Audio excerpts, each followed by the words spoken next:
And welcome back everybody to another reaction video where we try to learn something new and to spread history on YouTube. So today we're going to react on the French Revolution from OverSimplified Part 1. So OverSimplified makes great animated videos, a lot of people love them. If you don't know them, check them out. The link to the original video is going to be in the description below. As always, go give them a like, a view, and subscribe if you like their videos. As always, I'm going to put in some things that I know, maybe some additional information, and yeah, if you want to support the work, please also hit the subscribe button and the ring bell, so that you get notified when I put a new video out.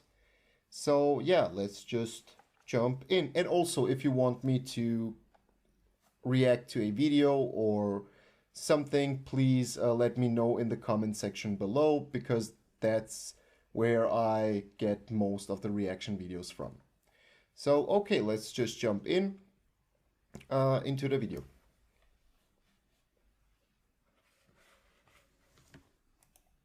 This video was made possible by NordVPN. Get protected by clicking the link below and get an amazing 75% off. That's only $2.99 per month with an additional month free for a limited time. Also, new French Revolution merch available now in the store, including King Louis and Marie Antoinette character pins, complete with detachable heads, just like the real thing. So I said to the Marquis de la Fufayette, "What do you think I am? Some dirty peasant? I've never worked a day in my life." Wow, that Marie Antoinette sure is pretty. Sure is. Wouldn't want to be Prince Louis though. That's going to be a lot of responsibility when he becomes king, especially since France is in financial ruin. Quite. Thank you. Yeah, France back then, because of all the wars that they had with Great Britain and other powers, was already going economically down, especially during King Louis XV. And regarding something interesting regarding the wedding of Louis XVI and Marie Antoinette. Marie Antoinette was actually the daughter of Maria Theresia, so the ruler of the Habsburg monarchy. And in France, they still used the old model where you can only rule a country if you are male. But in Austria, they did away with that. So Maria Theresia was the ruler, so a female. But regarding this wedding between those two, at the end of the wedding ceremony, they fired fireworks in the air, and people in the surroundings were like peasants and regular people, let's call them that way, were so shocked and terrified. They didn't know what's happening, so they started to run away and approximately, I think, 130 people died because of that reaction to the firework, because they thought that, I don't know, somebody is going to attack them or bomb them or whatever. And yeah, Austria had a policy of like wedding policy, and they're known throughout history because of that. From Friedrich III, Maximilian I, Ferdinand I, where they acquired the Netherlands, Spain, parts of southern Italy, and so on. So their motto goes something in the line of, while others are fighting, you, happy Austria, shall marry. So they will conquer more land with weddings and marriages, of course planned marriages, than with wars. But yeah. Thank you one and all for attending the royal marriage of my grandson, the future King of France, to the Archduchess of Austria. Now for the very awkward yet historically accurate part of the ceremony, where we all watch them get into bed together.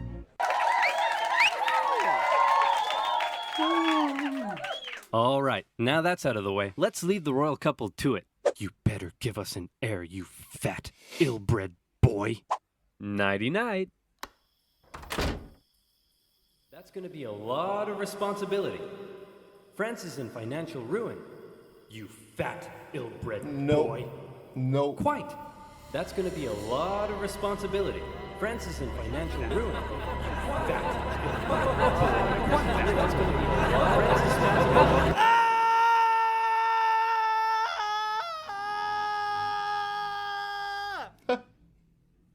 Oh, great. He's a frickin' weirdo.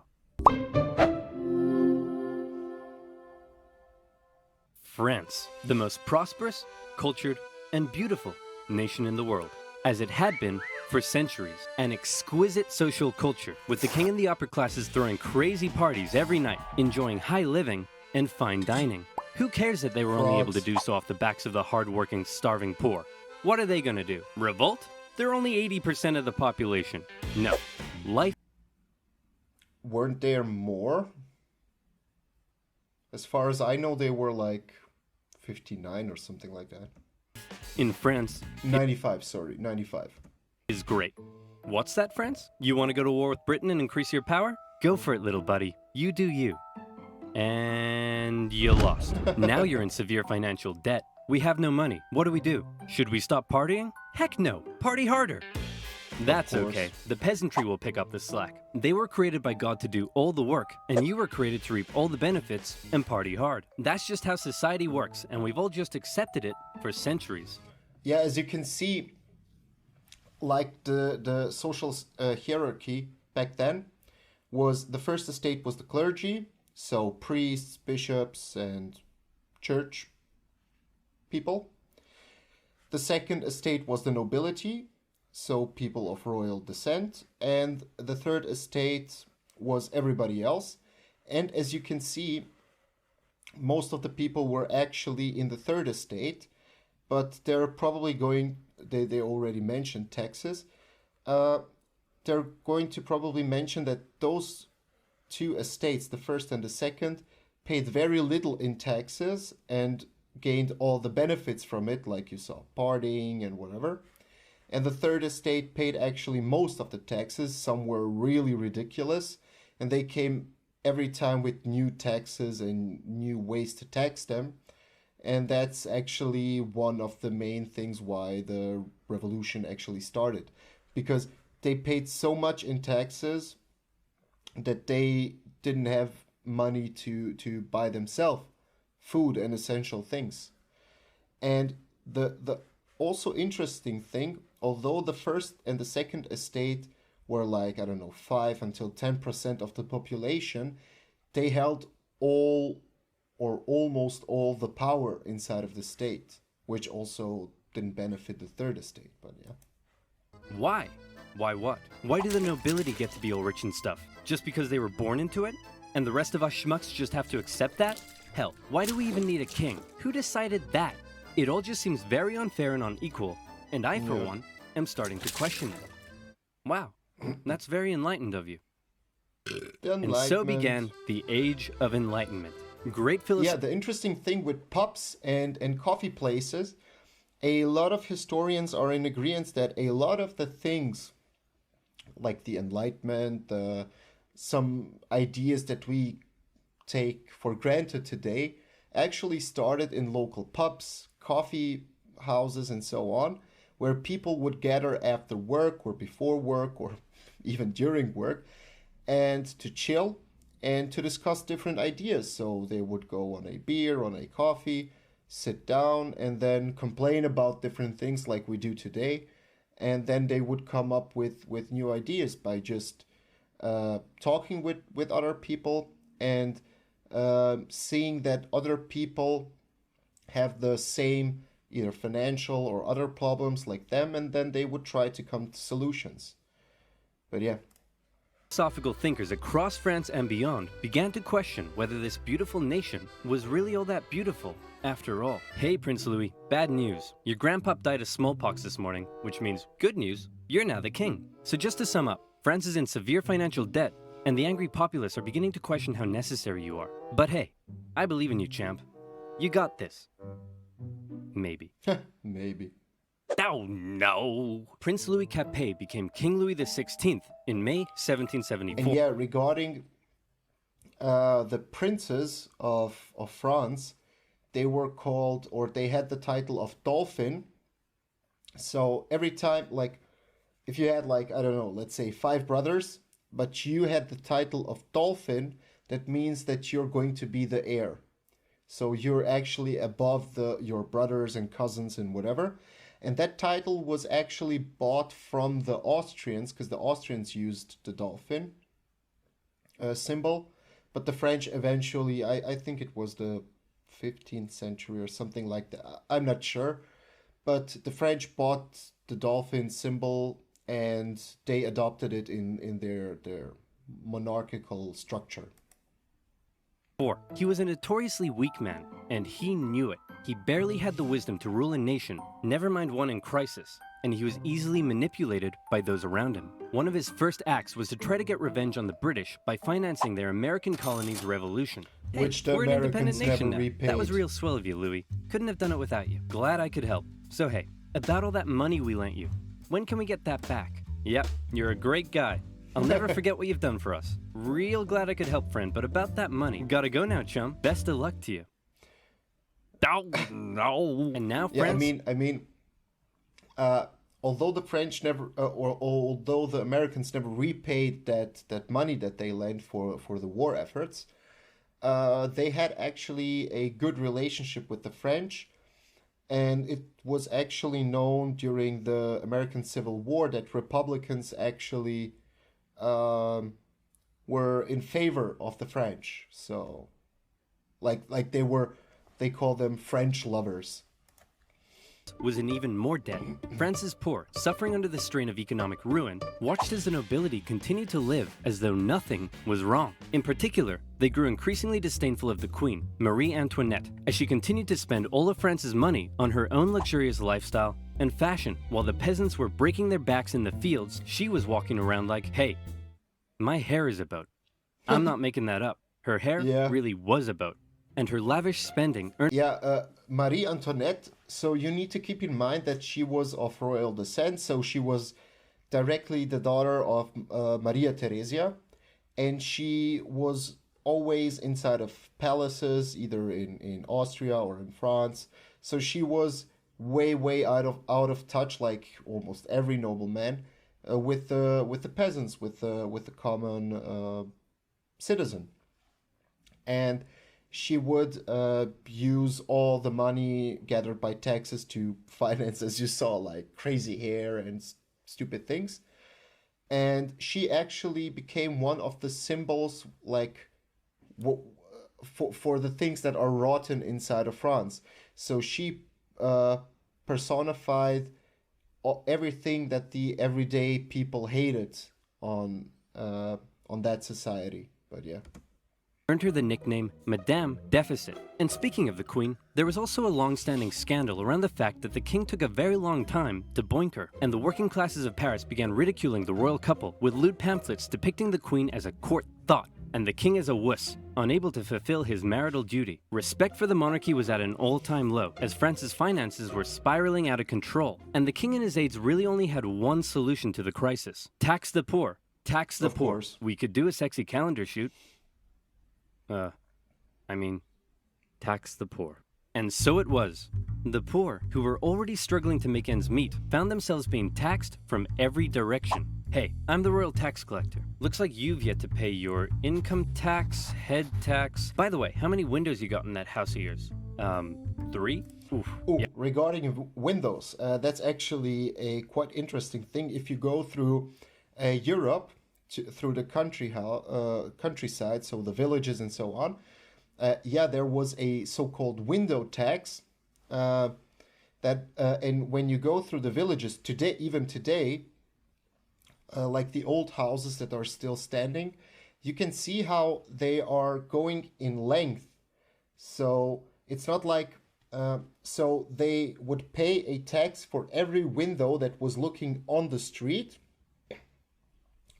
And that's why they started to build lengthy houses. So the front side would be small with either 1 or 2 windows, so they would pay less tax.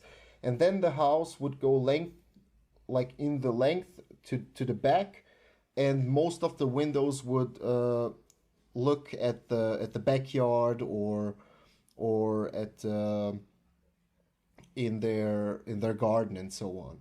So people started to avoid the tax by just building different kinds of houses, or even some houses you can also see they removed the windows and just like walled it off, like where the windows were. There's going to be a tax for that. Hey, your local priest here. Have you paid your church tithe yet? Well, at least this one is going to the good work of God. Sure. God. I think this year God wants me to buy a new swimming pool. Hey, private tax collector here. Oh, and I brought some goons with me. Just a few quick questions. How much salt did you buy this year? About 7 kilos, I think? Yep. Okay, there's going to be a tax for that. Oh, what's that over there? Yeah, salt is actually before the invention of the refrigerator and stuff, with modern stuff with which we preserve meat and food, people would use back then and earlier, they would use salt. So they would put in salt all over the meat so it could be used during the whole year. There. And that's extra salt I held over from last year, so I wouldn't have to buy as much this year. Oh, yeah, there's a tax for that. And what are you doing with all of this salt? Well, obviously cooking. On the table. Yep. And preserving fish and meat. Oh no. Yep. And there's a tax for that. Hey, how old is he? He's 9. And so he's purchased his required amount of salt for this year, right? What? No, he's 9. Uh-oh. Sorry, little Timmy. Looks like I'm gonna have to tax you for that.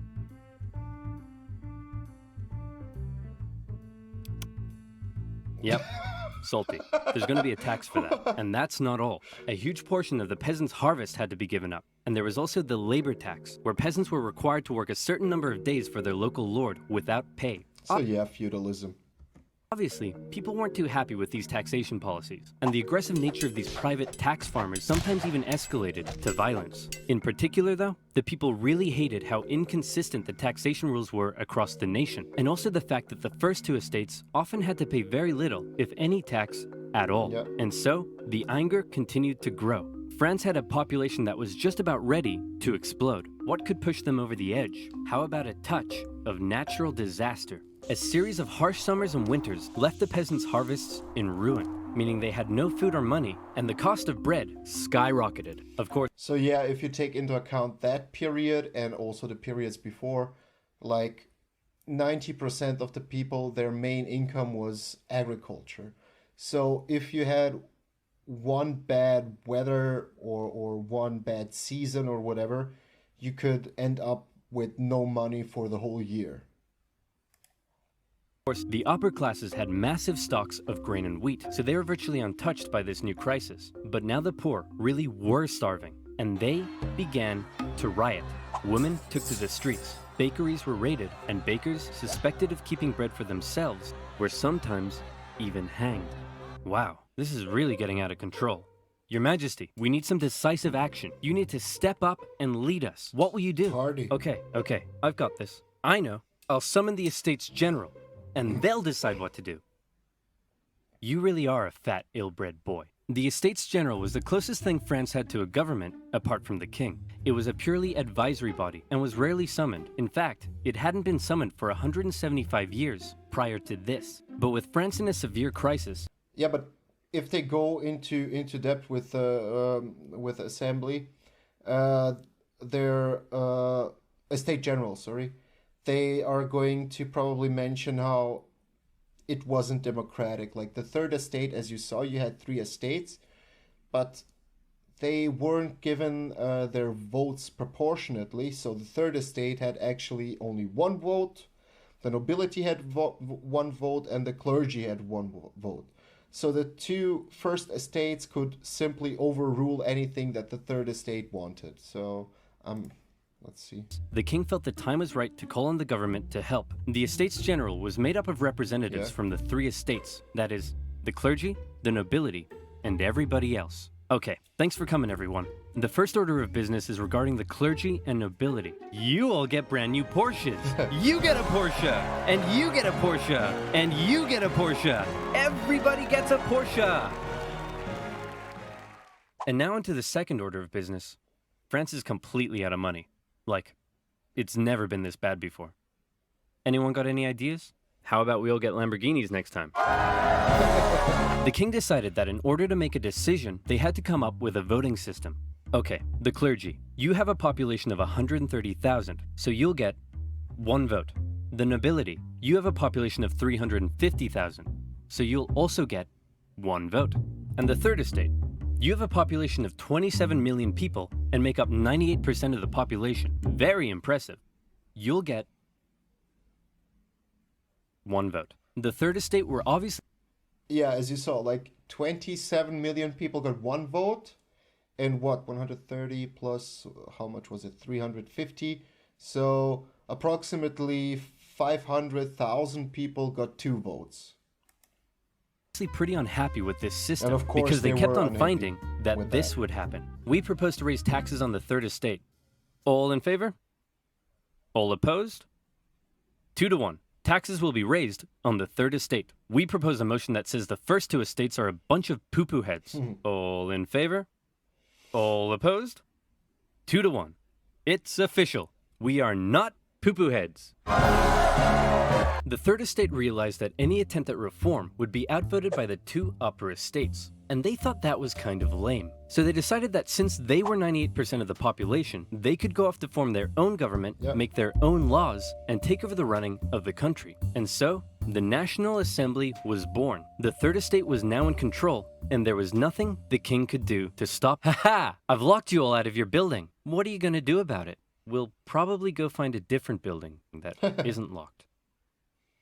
Oh, no! The National Assembly did find another unlocked building, just down the road, an indoor tennis court, where on the 20th of June, 1789, they all took the tennis court oath, pledging... So the tennis court oath, or the National Assembly, was mainly made up of the third estate, as you saw. But there were also some of the first and the second estate who joined them, and one of the most prominent was Robespierre, one of the most known historical figures. So Robespierre, and he was, I think, a lawyer, and he belonged to the nobility class. But I'm not sure if he was a lawyer. But he was in the second estate.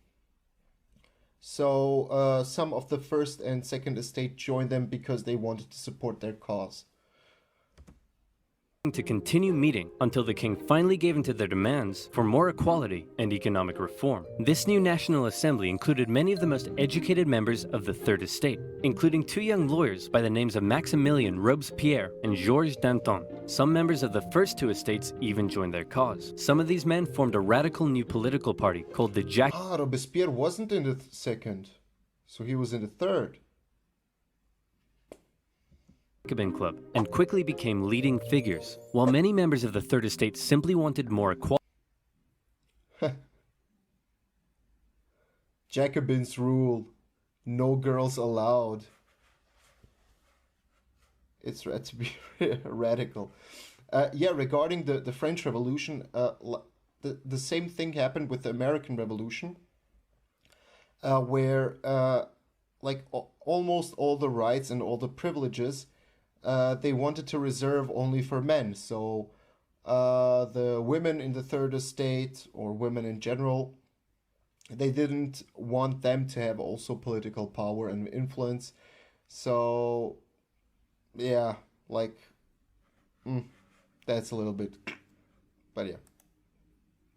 Equality. A growing number in this Jacobin faction would begin calling for something even crazier: the removal of the king entirely. And this is where fear began to take hold. With such a volatile situation developing, everyone was afraid of something. The king feared his position was under threat, and he called in the military to take position around Paris. The Third Estate heard rumor of the gathering military force, and they feared the king was planning to round them up and arrest them. Maybe he'd even execute them. It also didn't help that the king had just dismissed France's... Yeah, and regarding the Jacobins, they also were divided in one specific topic, and that was declaring war on Austria and Prussia, because they wanted revenge because of the prior wars. but the faction that was led by Robespierre of the Jacobins, they were against declaring war to Austria and Prussia, because his idea was, yeah, let's just make the revolution inside of France and deal with the French army first, and then when we stabilize the country and take power and so on, then we can fight other nations. But if we declare war right now, then we have to deal with the French army, with the Austrian army, with the Prussian army, and different armies at once. And it would be more easy to crush the revolution if more armies came to help the French king. Popular finance minister who had been trying to make reforms himself, it seemed the king was done negotiating. Fear, left unchecked, often boils over into anger, and anger detonates with violence. The angry people of Paris, after centuries of cruel inequality, harsh oppression, even starvation, fearful of having their new movement for reform demolished so soon, decided that it was now or never to take action. Screw reform. They decided they'd do one better. How about revolution? The people of Paris, believing the French military was preparing to attack, decided they should arm themselves. The National Assembly announced the creation of a bourgeois militia, the National Guard, and immediately many troops from the French military defected over to the revolutionaries. Yeah, the defection was actually very common during the French Revolution. Why? Because the French Guard was made up mostly from people from the third estate, so poor peasants who wanted to make a living and to earn something and so on. So if you're from the third estate and you know that, let's say, your family or your friends is rebelling and so on, and then a king comes to you and says you need to fire on them or fight them, of course you're going to reject and maybe also join the guard to protect your family or friends who are in the same estate as you. So that's pretty common and reasonable why they did it. Side. In the early hours of July 14th, 1789, a large crowd stormed and raided the Hôtel des Invalides, a military hospital where they were able to secure a large number of rifles. The bad news was they weren't able to find any gunpowder for their new weapons. The good news was they knew exactly where to get some. A prison fortress and a symbol of royal tyranny towering over Paris, the Bastille. Mid-morning, the crowd gathered around the Bastille and demanded that the man in charge, Governor Delaunay, surrender the prison. Like Marie Antoinette, Bastille was actually a representation or a symbol of the old. So it's not, and that's also one of the main symbols of the French Revolution. But it's always overlooked that the Bastille was not only attacked because of its symbol, but also because of the fact that the revolutionaries needed also gunpowder. So some technical things that they also needed. And hand over the gunpowder. Obviously, Governor Delaunay was like, no way. So he stalled for time by inviting a few members of the crowd in for negotiations. The crowd, still waiting outside, quickly became impatient, and before long, they stormed the fortress, taking on the French troops inside. Your Majesty, we've received word that the people have surrounded the Bastille. Governor Delaunay will hold them off. No need to worry. Actually, Your Majesty, it appears the crowd is now headed away from the Bastille. You see? What did I tell you? Clearly, Governor Delaunay has defeated them and has them on the run. No need to worry. Your Majesty, isn't that Governor Delaunay's head on a pike? Well, clearly, Governor Delaunay has taken on the form of a bodiless pike-head deity, and the people are so enamored with him, they're parading him around the city. No need to worry at all. When the National Assembly heard about the violence that had taken place, they had two options. Either one, they denounce it and try to carry on the revolution using peaceful means, or two, they say, damn, you stuck his head on a pike? That's pretty hardcore. And we love it. Incidentally, they went with option number two. Some historians believe this reaction paved the way for the utter violence and bloodshed that would become the legacy of the French Revolution. This widespread acceptance of violence during the Revolution is also largely credited to the writings of a certain Jean-Paul. Okay, this is going to probably sound pretty harsh for me, but we always need to take the spirit of the time, or the so-called zeitgeist. So, as I told you, um, nobilities and the monarchy and so on, they would always have heirs. So somebody who would take over the land when the father dies and or passes away. And the thing is, if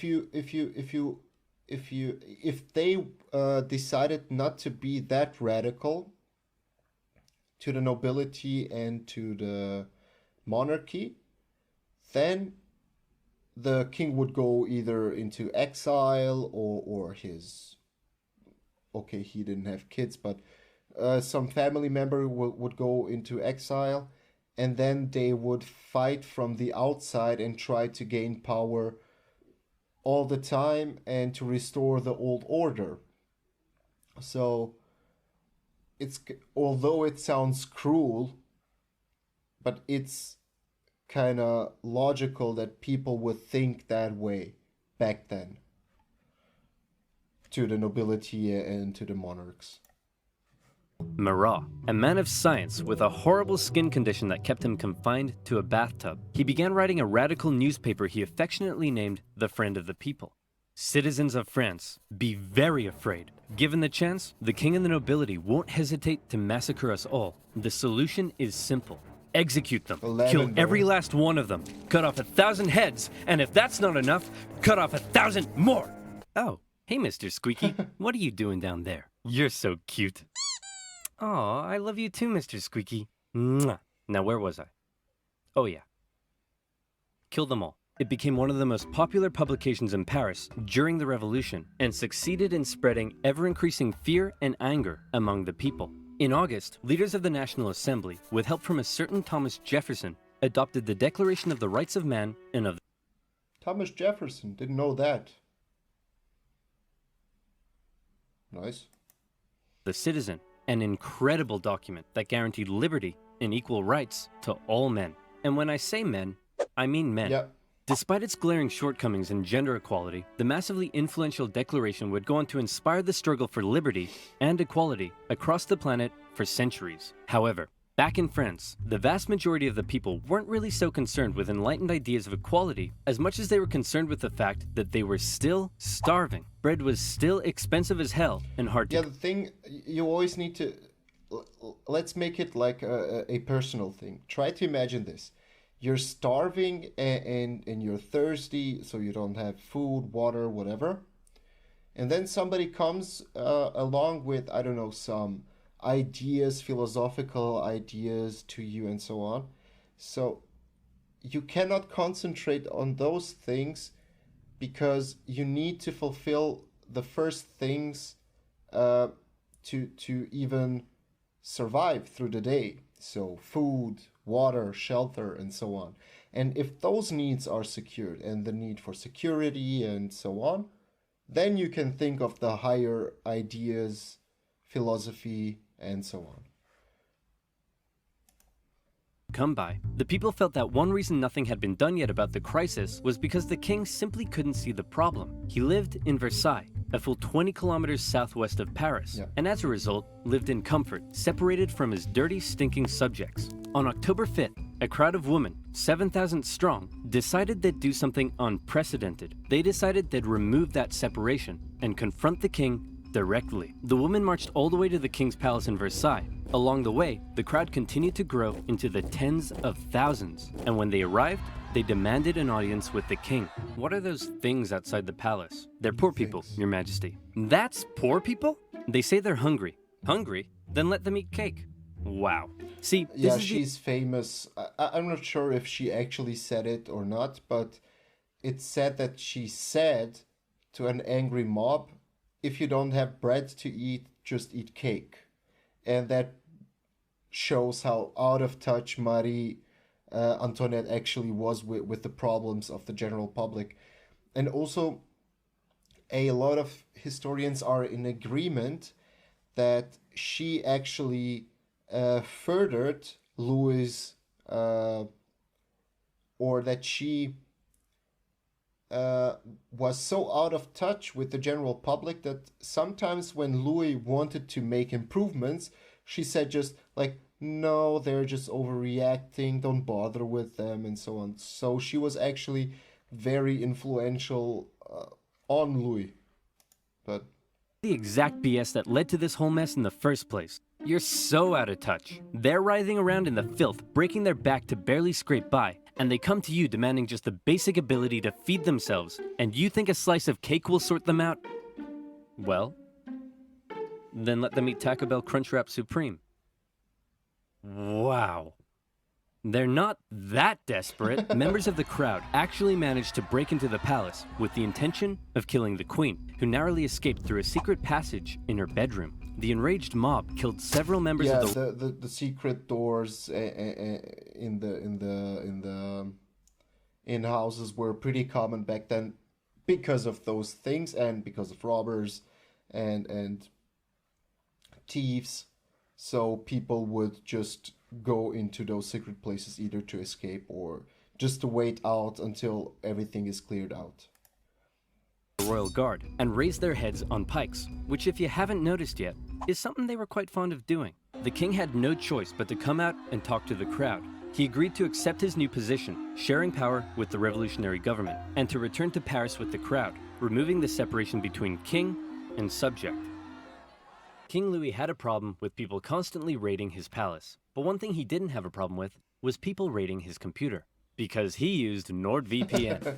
If, like me, you don't like hackers stealing your data, password, bank deets, and girlfriend, then you need to check out NordVPN. With over 5,000 servers in 60 countries, it allows you to surf the net anonymously and safely with no personal data logging. It's super easy to use. You can take a trip to a server in Japan with just the click of a button. And while you're there, why not check out some sweet Japanese Netflix? Or maybe you want to watch a certain OverSimplified video that for some reason has been blocked in a month with an additional month free for vpn.com/oversimplified. Okay, so that was the French Revolution from OverSimplified. I hope you enjoyed it and learned something new. I definitely did. If you want to watch part 2 with me, please click the subscribe button and also the ring thingy icon so that you get notified when a new video comes out. Once again, the link to the original video is in the description below. So give them a view or a like. And I think that they're going to talk about probably the terror that the Jacobins would install, and then Napoleon also, and maybe the Napoleonic Wars.